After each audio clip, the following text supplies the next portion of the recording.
대통령 선거, 국회의원 선거, 나라의 큰 방향을 결정하는 아주 중요한 선거죠. 하지만 우리 동네 주차 문제와 아이들의 등하굣길 안전 같은 내 삶과 직결된 선거는 따로 있습니다.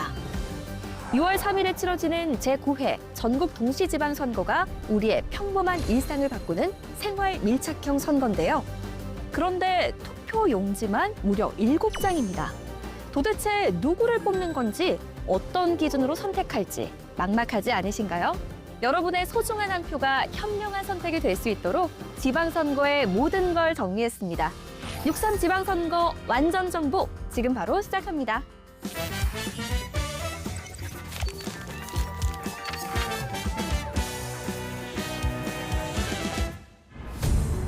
먼저 지방선거의 역사부터 살펴볼 텐데요.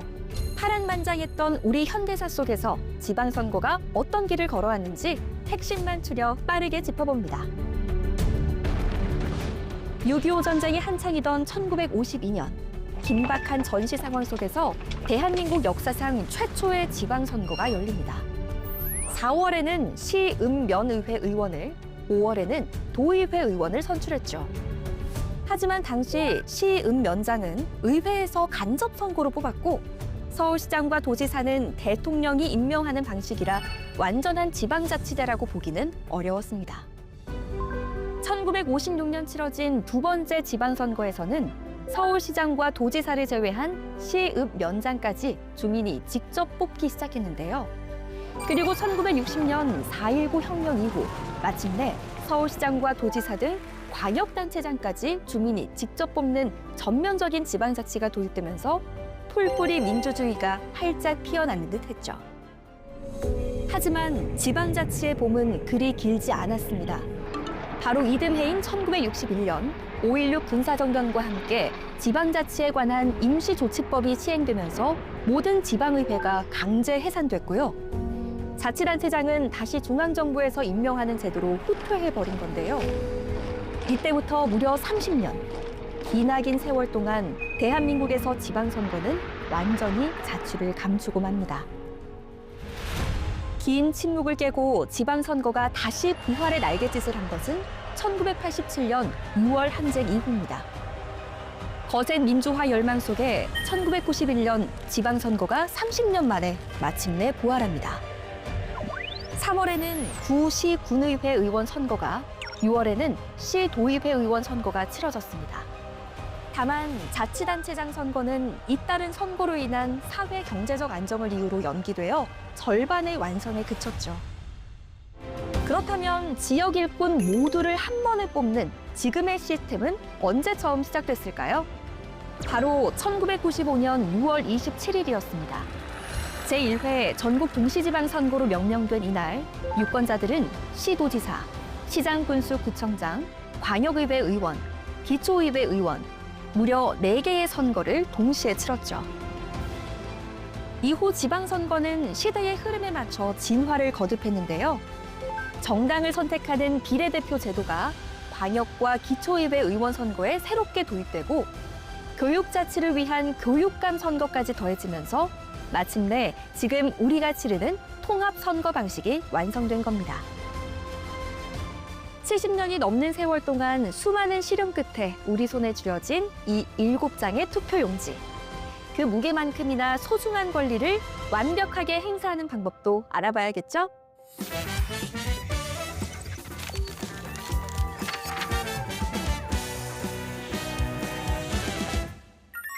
6월 3일 선거일 투표 기준으로 살펴보죠. 투표는 1차와 2차 두 번에 나누어 진행되는데요. 1차 투표에서는 3장의 투표용지를 받습니다. 교육감, 광역자치단체장, 기초자치단체장까지 우리 지역을 이끌어갈 리더들을 먼저 뽑는 거죠. 3장의 투표용지를 투표함에 넣고 나면 곧바로 2차 투표가 이어집니다.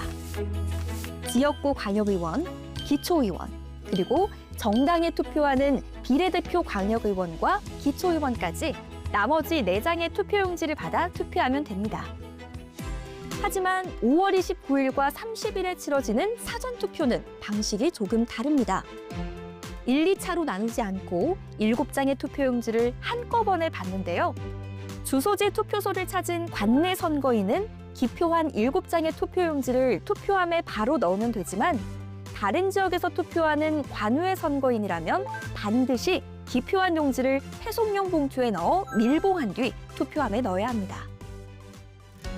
자, 여기 7장의 투표용지 중에서 조금 생소한 것이 눈에 하나 띄는데요. 기호도 없고 정당 표시도 없는 오직 이름만 표기된 교육감 투표용지입니다. 기호 1번, 기호 2번 이런 숫자가 특정 정당을 연상시키는 걸 막기 위해 선거구마다 후보자 이름의 순서가 계속 뒤바뀌는 교호 순번제를 적용하고 있는데요. 이는 교육의 중립성을 지키기 위해 정당이 개입할 수 없는 무소속 선거로 치러지기 때문이죠. 혹시 기표소 안에서 내가 알던 번호가 없네 하고 당황하거나 무작정 맨 앞칸에 도장을 찍으시면 절대 안 됩니다. 교육감 선거만큼은 투표소에 가기 전 공약을 꼼꼼하게 검토한 후 미리 후보자의 이름을 머릿속에 꼭 저장해 가셔야 합니다.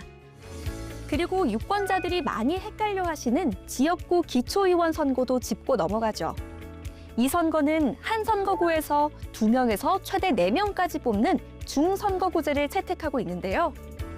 그러다 보니 다른 선거와 달리 한 정당에서 여러 명의 후보를 낼 수 있다는 게 특징입니다. 만약 우리 동네에서 2명을 뽑는다면 투표용지에 1번 정당의 후보자가 1-가, 1-나로 표시되는데요. 여기서 주의할 점, 2명을 뽑는다고 도장을 2번 찍으면 절대로 안 됩니다. 반드시 1명의 후보자에게만 투표해야 하죠. 2명에게 찍는 순간 여러분의 소중한 한 표는 바로 무효표가 된다는 사실 꼭 기억하시기 바랍니다. 투표소 갈 때 다른 건 몰라도 신분증만큼은 꼭 챙겨가야 하는 건 아시죠? 주민등록증, 운전면허증, 여권 다 좋습니다. 그리고 요즘 많이 사용하는 모바일 신분증도 가능한데요. 하지만 모바일 신분증을 캡처한 이미지는 절대 사용할 수 없습니다. 반드시 현장에서 앱을 직접 실행해 보여줘야 인정된다는 사실 꼭 기억하세요. 자, 마지막으로 내 금쪽 같은 한 표가 무의미하게 버려지지 않도록 무효표 방지를 위한 퀴즈를 함께 풀어볼까요? 첫 번째 사례입니다. 긴장한 나머지 보시는 것처럼 도장이 반만 찍혀버렸네요. 이런 경우 무효표일까요? 아니면 유효표일까요? 도장의 모양이 일부만 찍혔어도 정규의 기표 용구를 사용한 사실이 명확하다면 유효표로 인정됩니다. 이번 사례는 기표는 잘했는데 다른 후보의 칸에 인주가 묻어버렸네요. 유효일까요? 무효일까요? 정답은 유효입니다. 어느 후보에게 기표했는지 그 의사가 명확하다면 소중한 유효표로 인정됩니다. 세 번째 사례입니다. 이번엔 기표한 도장이 두 후보자의 칸 사이에 딱 걸쳐버렸네요. 보시는 것처럼 어느 쪽인지 애매한 이 표, 당연히 무효입니다. 앞선 사례들과 달리 이번엔 어느 후보를 선택한 건지 유권자의 의사를 명확히 알 수 없기 때문이죠. 이번엔 칸 안에 도장도 잘 찍으셨고 그 아래 공명선거라는 좋은 글까지 적어주셨네요. 응원의 마음 가득한 이 표는 과연 유효일까요? 무효일까요? 정답은 무효입니다. 정규 기표 용구 외에 글자나 별, 하트 같은 모양을 적는 순간 그 표는 무효 처리가 됩니다. 여러분의 소중한 진심은 기표 칸 안에 도장 하나로만 증명된다는 사실 꼭 기억하세요.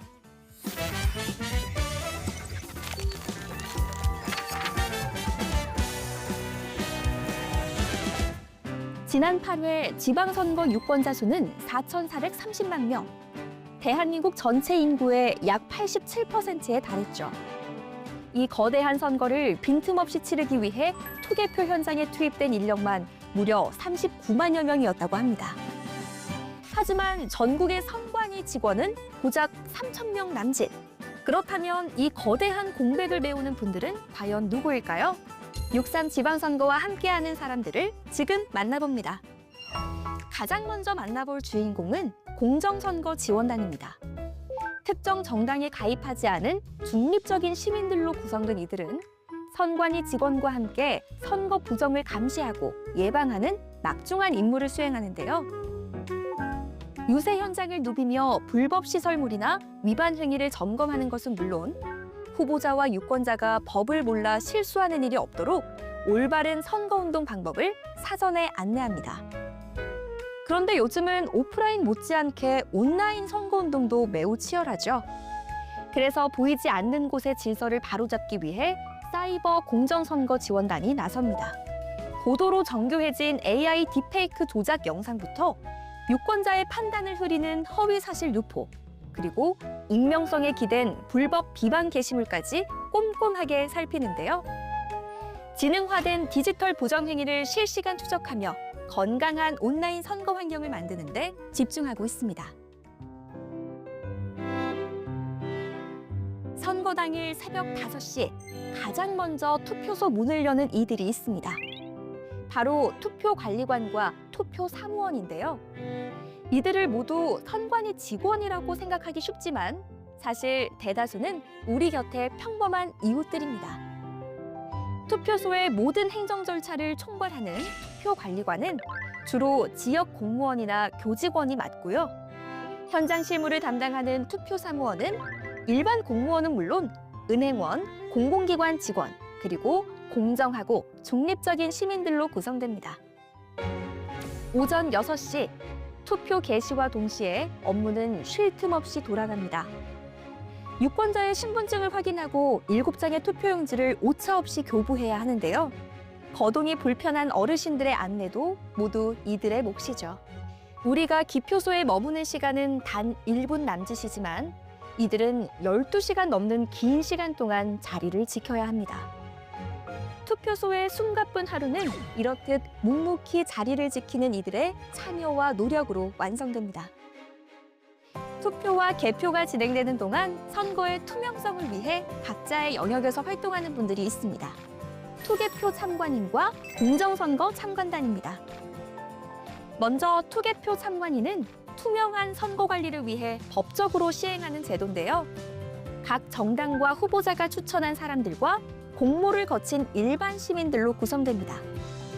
전국 투표소와 개표소에 배치된 이들은 빈 투표함을 확인하는 첫 순간부터 봉인지가 제대로 붙었는지, 투표함이 안전하게 이송되는지, 탄더미처럼 쌓인 투표용지가 정확하게 집계되는지 현장의 모든 과정을 빈틈없는 시선으로 지켜봅니다. 공정선거 참관단은 학계와 시민단체 그리고 각 정당이 추천한 전문가와 언론인으로 구성된 외부 검증기구입니다. 후보자 등록부터 투표용지 인쇄, 사전투표함의 보관과 이송, 그리고 최종 개표 단계까지 선거 시스템이 원칙대로 작동하는지 전 과정을 투명하게 확인합니다. 특히 지난 대통령 선거 당시 30여 명 수준이었던 참관 인력을 이번에 3배 이상 확대했는데요. 지역적 특성에 맞춰 한층 더 촘촘한 상시 점검 체계를 운영할 예정입니다. 선거관리위원회의 역할도 알아볼까요? 대한민국 선거 조직은 마치 우리 몸의 신경망처럼 촘촘하게 얽혀 있습니다. 선거의 전체 기획과 예산, 정책을 총괄하는 중앙선거관리위원회가 두뇌의 역할을 맡습니다. 그 아래 17개 광역지자체에 배치된 시, 도 선거관리위원회는 지역선거 사무 전체를 관리하며 흐름을 조율하죠. 그리고 전국 255개 구, 시, 군 선거관리위원회에서는 선거 공보 발송, 벽보 첩부, 투표소 확보 및 설치, 투표 및 개표 관리 등 선거 실무를 책임지는 손과 발의 역할을 수행합니다. 선거관리위원회의 3천여 명의 직원들은 이 정교한 시스템이 단 한치의 오차 없이 작동하도록 모든 역량을 집중해 절차적 완결성을 이루기 위해 노력하고 있습니다. 그 밖에도 보이지 않는 곳에서 선거를 돕는 숨은 주역들이 많은데요. 투표함의 안전한 이송을 책임지는 경찰공무원, 해송용 봉투를 전국 각지로 배달하는 우체국 직원, 밤을 새워 투표지를 확인하는 개표 사무원 등 이 수많은 사람들이 선거의 완성을 위해 온 힘을 쏟게 됩니다. 선거 다음 날 아침, 우리가 뉴스에서 확인하는 정확한 선거 결과는 이 모든 이들의 뜨거운 책임감으로 만들어지는 거죠.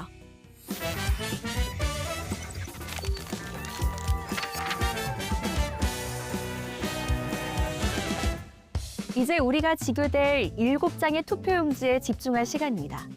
투표용지는 단순한 종이가 아닙니다.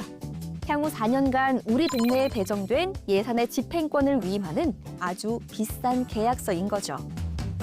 아무에게나 우리 동네 4년치 살림을 통째로 맡길 순 없잖아요. 그렇다면 믿고 맡길 만한 적임자는 어떻게 찾아내야 할까요? 저 조혜진이 우리 동네 논밭에 디즈니랜드급 초대형 테마파크를 건설하겠습니다. 이런 화려하고 거창한 공약은 지역 발전을 위한 청사진처럼 보이지만 현명한 유권자라면 실현 가능성을 반드시 따져봐야 합니다. 그 기준은 바로 공약 밑에 명시된 재원 조달 방안인데요. 그 사업이 우리 지자체의 자체 예산만으로 감당할 수 있는지를 살펴봐야 하죠. 만약 구체적인 예산 확보 근거가 없거나 실현 불가능한 수치만 적혀 있다면 그것은 책임 있는 약속인 공약이 아니라 성빌공, 빈 껍데기 약속이 될 확률이 높습니다.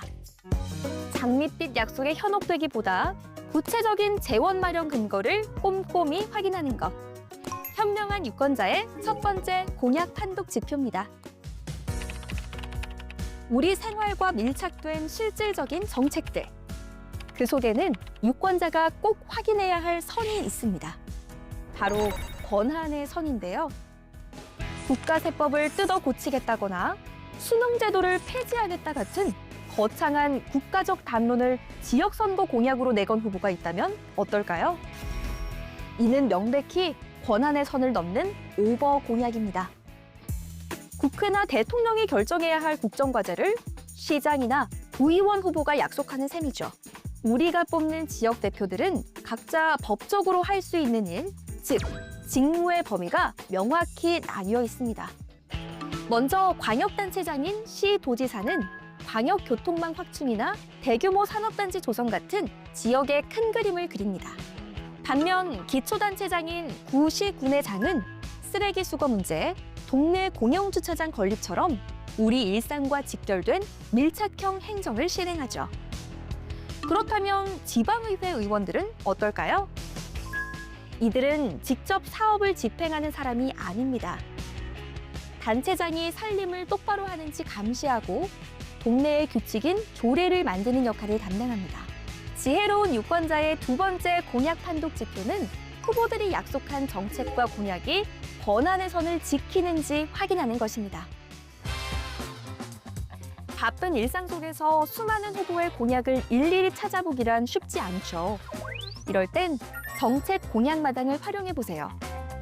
검색창에 정책 공약마당을 입력해 접속한 뒤 우리 동네 지역구를 선택하면 출마한 모든 후보의 리스트는 물론 집으로 배달되는 선거 공보물을 디지털 파일로 언제든 확인할 수 있습니다.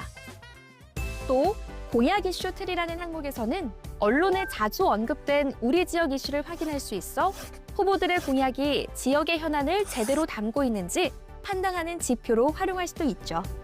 이 모든 서비스는 스마트폰에서도 동일하게 이용 가능합니다. 이제 장소에 구애받지 말고 후보들의 약속을 꼼꼼히 검증해보세요. 아는 만큼 우리 동네의 미래가 더 선명해집니다. 거창한 정치 슬로건이나 끝없는 이념 싸움에 지치셨나요? 어차피 누가 돼도 똑같아. 혹시 이런 체념으로 투표장 가는 길을 망설이고 계신가요? 때론 정치가 내 삶과 멀게만 느껴질 수도 있지만 우리가 쥐게 될 7장의 투표용지에는 구체적인 우리 일상이 담겨 있습니다. 내 아이가 매일 걷는 안전한 등굣길, 홀로 계신 부모님을 챙기는 따뜻한 손길, 묵묵히 오늘을 살아가는 우리의 일상이 있죠. 이번 투표는 평범한 오늘을 지켜내고 더 나은 내일을 응원하는 조용하지만 강력한 선언입니다. 다가오는 6월 3일 여러분이 사랑하는 우리 동네를 위해 확신을 담은 7번의 도장을 찍어주세요. 현명한 유권자의 위대한 선택을 응원하며 6.3 지방선거 완전 정복 여기서 인사드립니다. 고맙습니다.